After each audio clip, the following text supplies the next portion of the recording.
रवींद्र चव्हाणांच्या विलासराव देशमुखांवरील वक्तव्यानंतर लातूरमध्ये मुख्यमंत्री फडणवीसांनी डॅमेज कंट्रोल केला। महाराष्ट्राच्या जडणघडणीत विलासराव देशमुखांचा मोठा वाटा असल्याचं फडणवीस म्हणाले, तर चव्हाणांकडून चुकीचा शब्द निघाला असंही फडणवीस म्हणाले। विलासराव देशमुखांबद्दल बोलताना रवींद्र चव्हाणांचे शब्द चुकीच्या पद्धतीने गेल्याचं मुख्यमंत्री फडणवीस म्हणाले। विलासराव देशमुखांचा महाराष्ट्राच्या जडणघडणीत मोलाचा वाटा होता असंही फडणवीसांनी लातूरमधल्या सभेत सांगितलं। खरं तर आपल्या सर्वांचा उत्साह बघितल्यानंतर लक्षात येत आहे की 100% विलासरावांच्या आठवणी या शहरातून नक्कीच पुसल्या जातील, यात काही शंका नाही। आमचे अध्यक्ष या ठिकाणी आले होते, ते बोलत असताना त्यांना त्या ठिकाणी हे सांगायचं होतं की राजकीय दृष्ट्या आपल्याला नवीन रेकॉर्ड तयार करायचा आहे, पण कदाचित त्यांचे शब्द हे चुकीच्या पद्धतीने गेले असतील, त्याबद्दल त्यांनी दिलगिरी व्यक्त केली आहे। पण मी जाहीरपणे सांगतो, काँग्रेस पक्षाची आमची लढाई असली तरी विलासराव देशमुखांबद्दल आम्हाला नितांत आदर आहे। या महाराष्ट्रातले एक महत्त्वाचं नेतृत्व ते आहे।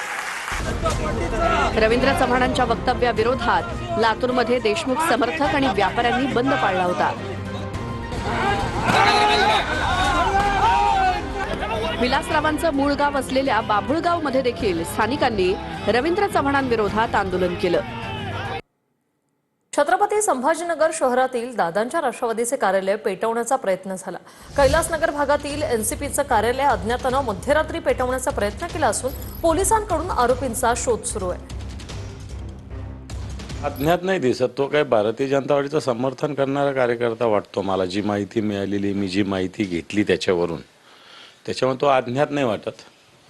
कारण त्या ठिकाणी थोडंसं भारतीय जनता पार्टी दादाचे कार्यकर्ते आमने सामने सतत आहेत मागच्या 8 दिवसांनी। मला वाटतं त्याच्यातूनच हे केलेलं दिसतंय। ओव्हरऑल अज्ञात नाही, त्याला ओळखतात सगळे लोक। जो जाणणार आहे तो भाजपचा समर्थकच आहे। अंबादास दानवेंना साक्षात्कार होतो का मला कळत नाही। अंबादास दानवे येऊन जाऊन भाजपा मला एक कळत नाही। अंबादास दानवे तुम्ही रात्री तरी झोपताना भाजप करून उठत तर नाही ना? ही कोणतीही गोष्ट असली की ते भाजप अरे सगळीकडे कमळाचं चिन्ह असं भाजपचं वातावरण असल्यामुळे हा बहुतेक परिणाम झालेला दिसतोय, आणि त्यामुळे निश्चितपणे ते प्रत्येक घटनेला भाजपशी जोडतात।